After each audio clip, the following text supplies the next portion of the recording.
ঠাকুরবাড়ির বিখ্যাত একটা রেসিপি মোচার পাতুরি আজকে তোমাদের সঙ্গে শেয়ার করছি। তো দেখো, মোচাটা আমি সেদ্ধ করে একটু মেখে নিয়েছি। এর মধ্যে আমি নুন দিলাম, চিনি দিলাম, হলুদ সামান্য দিলাম, হলুদ সর্ষে, কালো সর্ষে আর নারকেলের পেস্টটা আমি দিয়ে দিলাম। এবার ভালো করে এটা আমি মেখে 5 মিনিটের জন্য এটা রেস্টে রেখে তারপর চলো দেখাই আমি কীভাবে বানাই। সর্ষে নারকেলের পেস্টের মধ্যে কাঁচা লঙ্কা বাটাও দেওয়া ছিল। এবার আমি সর্ষের তেলটা দিয়ে দিচ্ছি।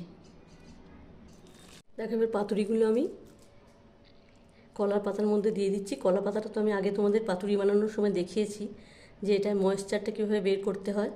এটা একটুখানি সেঁকে নিতে হয়। তো ময়েশ্চারটা আমি বের করে এবার দেখো পাতুরিটা আমি দিয়ে দিলাম। আমি এটাকে ফোল্ড করে নিচ্ছি। দেখো, এটা আমি সুতো দিয়ে বেঁধে দিলাম। এবার বাকিগুলো আমি করে নিই। আমি প্যানের মধ্যে তেল দিয়ে দিয়েছি।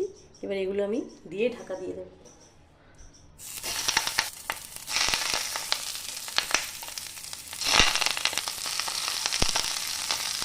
এবার দেখো, এটা আমি ঢাকা দিয়ে দেবো।